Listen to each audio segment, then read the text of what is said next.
12월 25일 소년부 성탄 감사 예배를 하나님께 드리겠습니다. 지난 주일에 배운 기쁜 이날 찬양하실 때에 가능한 친구들은 자리에 일어서서 힘차게 찬양하면 좋겠습니다.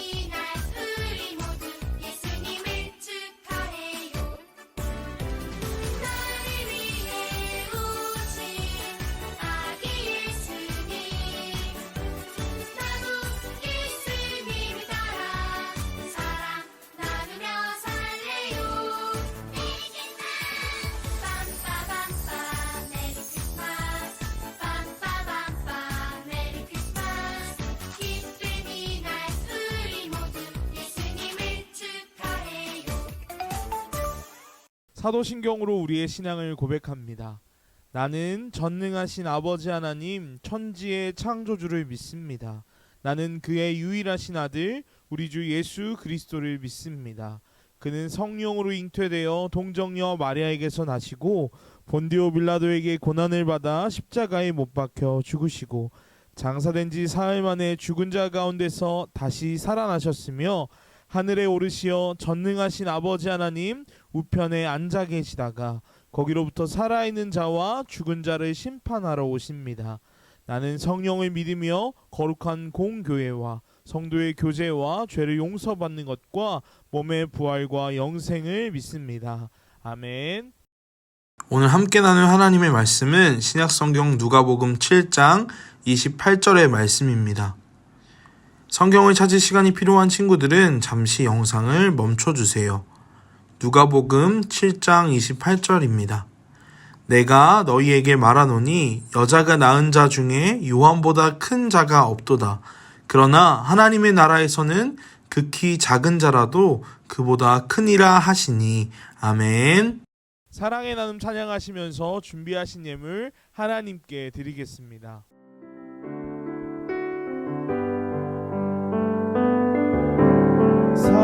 사랑의 나눔 있는 곳에 하나님께서 계시도다. 예물을 위해 기도합니다. 사랑의 하나님 감사합니다. 성탄절 아침 우리 소년부 친구들과 함께 예배할 수 있게 해주셔서 감사합니다. 비록 얼굴을 마주하고 같은 곳에서 함께 예배하지는 못하지만 하나님 집에서 예배한 우리 친구들을 축복합니다. 누구보다 행복하고 기쁜 성탄절을 보낼 수 있도록 도와주세요. 이 시간 성탄에 감사하는 마음을 담아 예수님께 귀한 예물을 올려드립니다. 하나님 우리 친구들의 작은 마음 그러나 정성 가득한 이 예물 기뻐 받아주시고 하나님의 뜻이 이루어지는 데에 이 모든 예물들이 귀하게 쓰일 수 있도록 도와주세요. 하나님 감사합니다. 늘 건강으로 또 평화와 행복으로 지켜주실 것을 믿으며 이 모든 말씀 예수님의 이름으로 간절히 기도드립니다. 아멘. 이제 말씀을 전합니다. 드디어 대림절의 끝이자 우리가 부푼 마음을 안고 기다리던 성탄절 아침이 밝았습니다. 안타깝게도 전도사님 집에는 산타 할아버지가 안 오신 걸로 지금 확인되는데요. 우리 친구들 집에는 산타 할아버지가 왔다 가셨는지 궁금합니다. 언제부터 크리스마스 아침이 되어도 전도사님 집에는 산타 할아버지의 흔적을 찾아볼 수 없었습니다. 그래도 이렇게 초록색 빨간색의 알록달록한 장식들 캐롤같이 따뜻하면서도 뭔가 신나는 그런 음악들을 들으면 성탄절 그 즈음만 돼도 기분이 굉장히 좋아졌습니다. 특히 메리 크리스마스라고 건네는 성탄절 인사가 담긴 카드를 받거나 또 인사를 나눌 때면 더더욱 기분이 행복해졌습니다. 메리 크리스마스. 매년 성탄절이 되면 너나 할 것 없이 모두가 나눈 이 인사가 혹시 어떤 뜻인지 여러분 알고 계신가요? 화면에 보이는 것처럼 메리는 즐거운, 기쁜 뭐 이런 뜻이고요. 크리스마스는 크라이스트, 예수 그리스도, 예수님, 마스, 모임, 예배 이 두 단어가 합쳐진 것입니다. 정리해보면 예수님을 즐겁게 예배합시다. 예수님의 탄생을 기쁘게 기억합시다. 기념합시다. 뭐 이 정도의 뜻이 될 것 같습니다. 메리 크리스마스는 예수님이 이 땅에 태어나심을 기뻐하고 기념하는 인사말인 것이죠. 그런데 여러분, 우리는 지금 메리 크리스마스를 보내고 있나요? 산타 할아버지의 선물, 즐거운 캐롤송, 알록달록 장식이 아니라 우리가 지금 기뻐하는 것은 정말 예수님 때문이 맞나요? 그래서 오늘은 예수님의 오심이 어떻게 산타 할아버지의 선물보다 또 즐거운 캐롤송보다 더 우리에게 기쁜 소식이 될 수 있는지 함께 말씀을 나누고자 합니다. 예수님이 우리의 기쁨이신 이유를 알려면 예수님이 사셨던 2000년 전 이야기를 살펴볼 필요가 있습니다. 2000년 전 이스라엘은 로마의 식민지였습니다.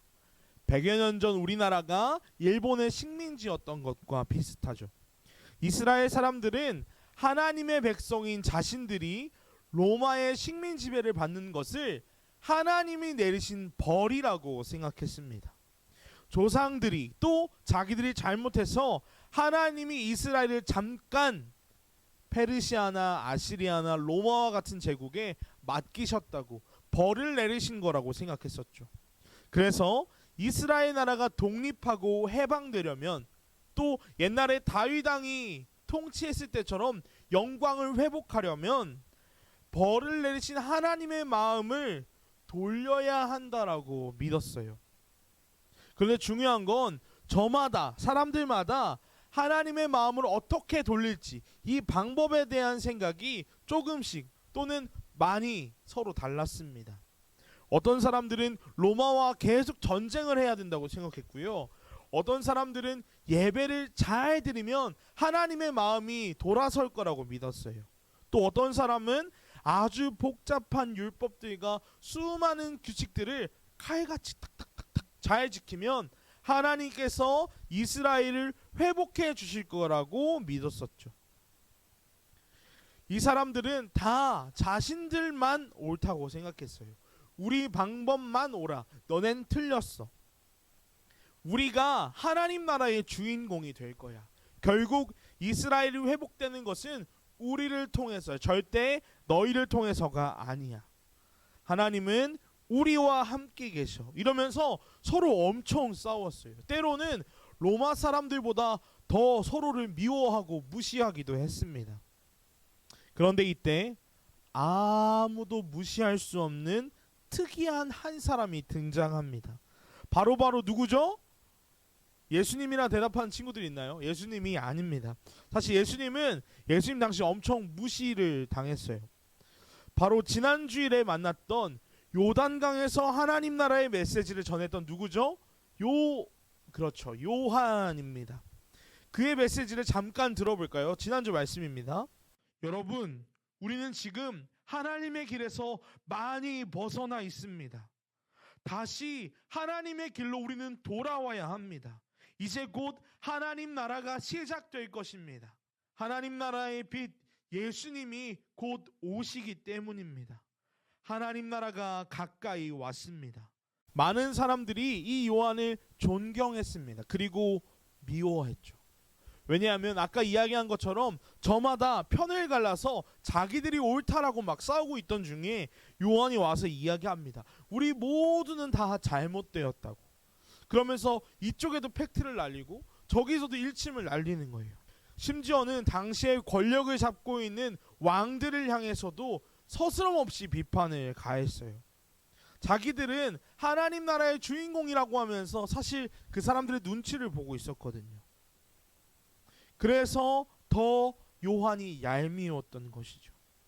나중에는 결국 왕에게 잡혀서 처형당하지만 그 전까지는 많은 사람들이 요한을 따랐고 또 많은 사람들이 요한을 보고 하나님의 사람이라고 부르며 그를 존경했습니다. 자, 그런데 오늘 말씀을 읽어볼까요? 모두 다 두려워하고 한편으로는 얄미워하면서도 존경한 이 세례 요한에 대해 예수님 뭐라고 말씀하시죠?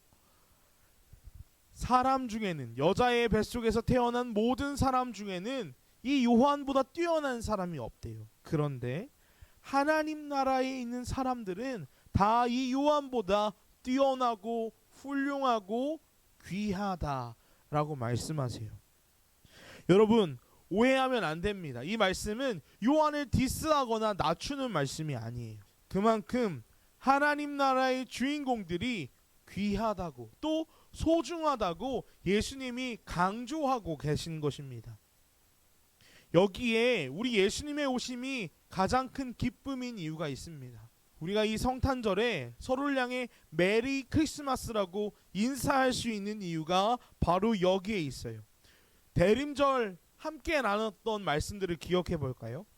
여러분, 아기 예수님은 누구와 함께 하셨죠? 이 세상 최고의 권력을 갖고 있는 황제였나요? 힘이 가장 센 장군들이었나요? 아니죠. 예수님은 무거운 몸을 이끌고 베들레헴으로 뚜벅뚜벅 걷고 있는 두려움과 공포에 휩싸인 마리아와 요셉, 그 두 사람과 함께 계셨습니다. 또 하나님 나라의 시작을 알리는 예수님의 삶이 시작된 곳은 높은 성이나 화려한 궁궐이 아니었습니다. 보잘것없는 베들레헴, 이름도 알 수 없는 그 농부의 집 한켠이었습니다. 심지어 말과 소의 먹이통에 예수님이 누워 계셨습니다. 또 하나님 나라의 빛을 이 땅에 가져오신 예수님의 탄생 소식의 첫 번째 증인은 누구였죠? 아무도 믿지 않는, 사람들이 다 더럽다고 냄새난다고 손가락질하는 목자들이었습니다.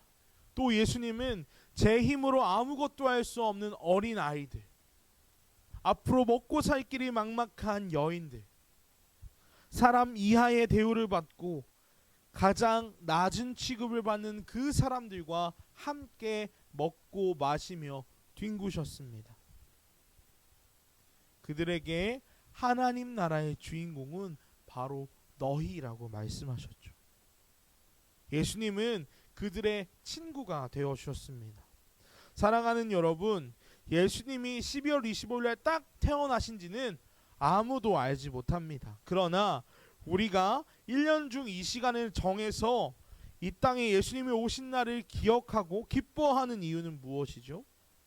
예수님 이전에는 사람들이 어떤 조건이나 자격을 갖춰야만 하나님 나라에 들어갈 수 있다고, 하나님의 백성이 될 수 있다라고 믿었습니다. 이스라엘 사람들의 입장에서 외국인인 우리 한국 사람들, 전도사님과 여러분은, 또 어린이들은, 여자들은, 복잡한 규칙을 잘 지키지 못하는 우리는 하나님 나라에 들어갈 수 없는 사람들이었죠. 하나님께서 좋아하거나 사랑하지 않는 사람들이라고 생각했습니다. 그런데 예수님은 하나님 나라의 주인공들을 초대하실 때에 다른 사람들처럼 남자만, 규칙을 잘 지키는 사람만, 아니면 이스라엘 사람만, 이런 조건을 붙이지 않으셨습니다. 세례 요한처럼 훌륭한 사람만 하나님의 사랑을 받는다고 말씀하지 않으셨습니다. 우리 하나님께서는 하나님과 거리가 멀리 떨어진 우리에게 긴 다리를 하나 주시고, 자, 너희 힘으로 이 다리를 건너와 라고 말씀하지 않으셨습니다. 또 높은 벽을 세운 후에, 자, 너희가 사다리로 이 벽을 건너오면 내가 너희를 사랑해 줄게 라고 말씀하지 않으셨습니다. 오히려 하나님은 하늘의 모든 것을 버리고 이 땅에 사람의 모습으로, 그것도 가장 작고 연약한 아기의 모습으로 우리에게 직접 다가와 주셨습니다. 그분이 바로 오늘 우리가 기뻐하고 그리스도라고 부르는 예수님입니다. 우리는 가장 작은 모습으로 가장 낮은 곳에 오신 예수님을 기뻐하는 사람들, 그리스도인들입니다. 대림절과 오늘 성탄절에 주신 이 말씀들을 잘 기억하면 좋겠습니다. 예수님은 두려워하는 마리아와 요셉의 마음을 끌어안아 주시는 분입니다. 꾸벅꾸벅 졸던 목자들에게도 하나님 나라의 증인이 될 수 있도록 손 내밀어 주십니다. 누추하고 작은 방이지만 그 방을 내어준 베들레헴 농부에게 똑같이 찾아와 주시는 분이 바로 하나님이십니다. 하나님께서 말씀하십니다. 하나님의 나라는 너희의 것이고 하나님은 언제나 우리와 함께 하신다. 다른 사람들은 아무 생각 없이 메리 크리스마스 인사를 건넬지 모르지만 우리 큰기쁨교회 소년부만큼은 예수님을 기억하며 성탄절을 보냈으면 좋겠습니다. 아무 자격이나 조건을 갖추지 못한 우리에게 먼저 다가오셔서 사랑한다고, 내가 너와 함께 하겠다고 말씀해 주신 하나님의 사랑을 기억하면 좋겠습니다. 그래서 진정한 메리 크리스마스가 되길, 누구보다 행복하고 기쁜 성탄절 되시기를 간절히 기도하겠습니다. 함께 꽃들도 찬양하시겠습니다.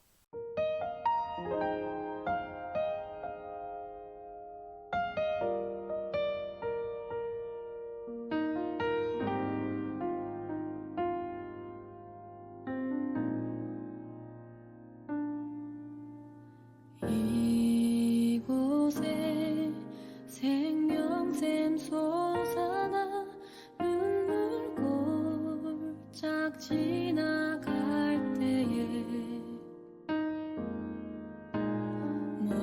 머잖아 열매 맺히고 웃음소리 넘쳐나리라.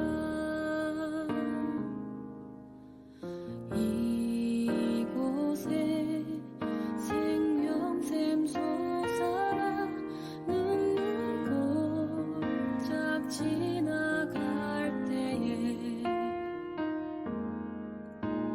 머잖아 열매 맺히고 웃음소리 넘쳐나리라. 꽃들도 구름도 바람도 넓은 바다도 찬양하라 찬양하라 예수를. 하늘은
주기도문으로 모든 예배를 마칩니다.